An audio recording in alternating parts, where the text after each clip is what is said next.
बिस्मिल्लाहिर्रहमानिर्रहीम। लेक्चर 17 के अंदर कुछ रिमेनिंग प्रॉब्लम्स हैं। आज का जो प्रॉब्लम है 11.10 की तरफ बढ़ते हैं, ये रह गया था आप लोगों का।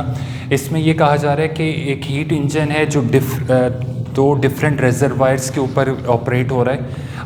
पहले रिजर्वायर का टेम्परेचर जो है वो 25 है और दूसरे का 300 डिग्री सेल्सियस है। और पूछा आपसे ये चाह रहा है कि what will be its maximum efficiency, जो आपने बतानी है। तो पहले प्रॉब्लम को लिख लेते हैं हम लोग, फिर उसके बाद सॉल्व करने की कोशिश करेंगे इसको।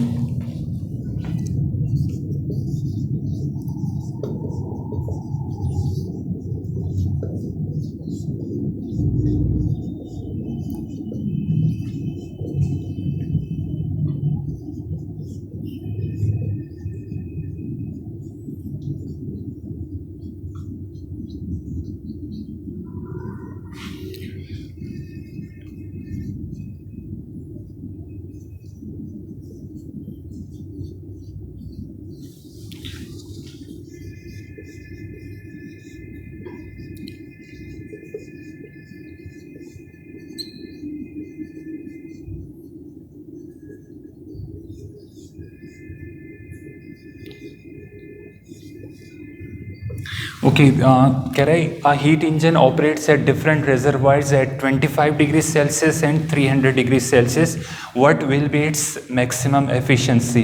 या प्रॉब्लम आप लोगों को ये होगी, आप लोगों ने जो एफिशिएंसी का फार्मूला ड्राइव किया था वो था कुछ इस तरह से 1 - T2 upon T1 multiply by 100, जब आप परसेंट के अंदर एफिशिएंसी कैलकुलेट करना चाह रहे होते हैं।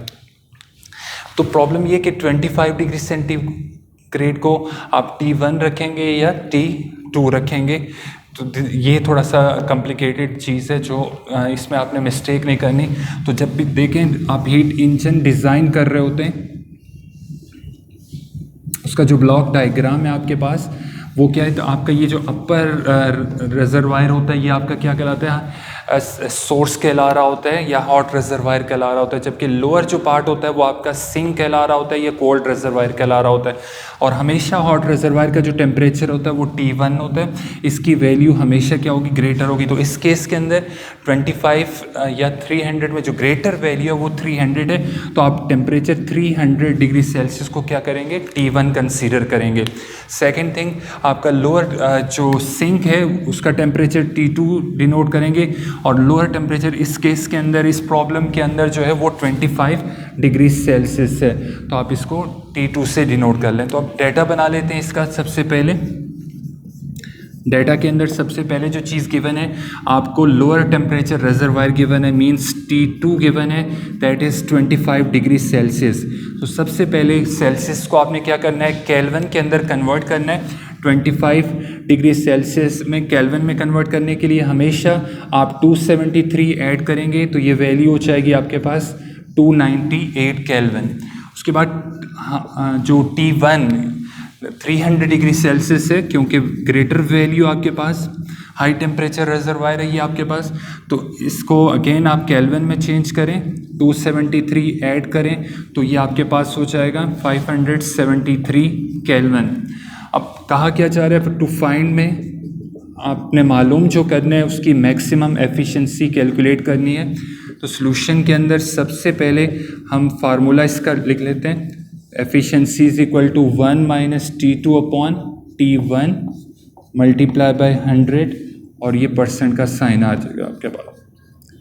उसके बाद 1 T2 की जो वैल्यू आपके पास वो 298 है, T1 की वैल्यू 573 है, मल्टीप्लाई बाय 100।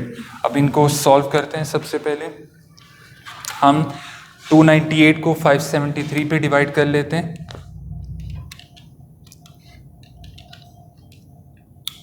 तो आंसर होगा 0.52। उसको लिख लेते हैं हम लोग 1 - 0.52 मल्टीप्लाई बाय 100। अब इन दोनों को आप माइनस कर लें, 1 में से 1 - 0.52, तो आपका जो आंसर होगा 0.48 मल्टीप्लाई बाय 100 कर दें। अब इन दोनों को आपस में मल्टीप्लाई कर दें, तो आपके पास 48% आ जाएगी वैल्यू एफिशिएंसी की। तो जब कोई भी हीट इंजन जो डिफरेंट रिजर्वायर्स के ऊपर, जैसे कि आप यहाँ इस केस में देख सकते हैं टेम्परेचर डिफरेंस कितना आ रहा है हॉट सोर्स और कोल्ड हॉट रिजर्वायर और कोल्ड रिजर्वायर का, वो कितना आ रहा है तकरीबन 25 से 300 का। तो इन दैट केस जो आपका एफिशिएंसी है वो कितनी मैक्सिमम दे रहा है, वो 48% दे रहा है। जितना डिफरेंस बढ़ाते जाएंगे एफिशिएंसी आपकी क्या होती जाएगी, इंक्रीज़ करती चली जाएगी। उसके बाद नेक्स्ट प्रॉब्लम है आप लोगों का,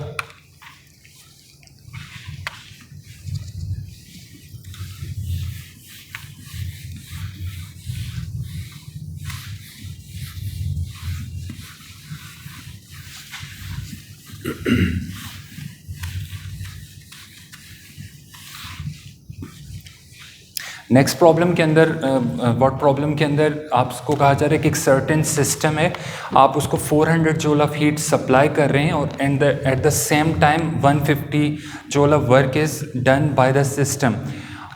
कहा यह जा रहा है कि चेंज इन इंटरनल एनर्जी जो उस सिस्टम के अंदर होगी वो आपने कैलकुलेट करनी है। तो वर्ड प्रॉब्लम लिखते हैं और करने की कोशिश करते हैं। ये जो वर्ड प्रॉब्लम है आपकी बुक का वो 11.7 है। In a certain process,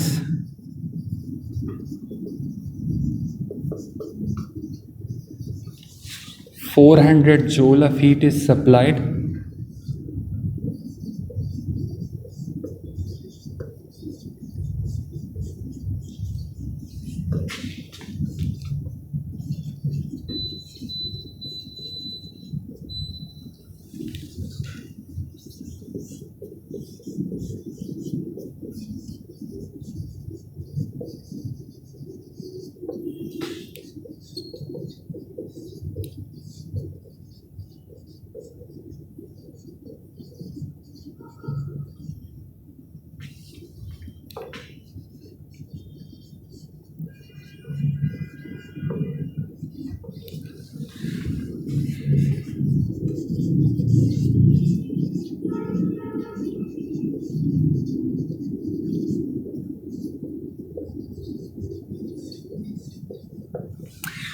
problem एक दफ़ा से फिर स्टडी कर लेते हैं इसको। In a certain process 400 joule of heat is supplied to a system. आप एक सिस्टम को 400 जूल सप्लाई कर रहे हैं and at the same time 150 joule of work is done by the system. और उसी दौरान आप क्या कर रहे हैं, जैसे जैसे हीट सप्लाई की जा रही है उस सिस्टम को, वो सिस्टम वर्क भी कर रहा है। वर्क की अमाउंट जो है वो आपके पास 150 जूल है। वो कह रहे हैं what will be it's change in internal energy. उस सिस्टम की इंटरनल एनर्जी में जो चेंज है वो आपको कैलकुलेट करनी है। तो सबसे पहले डाटा बना लेते हैं इसका। डाटा के अंदर Q जो आप हीट सप्लाई कर रहे हैं, डेल्टा Q वो गिवन है आपके पास 400 joule. Second thing 150 joule of work is done by the system.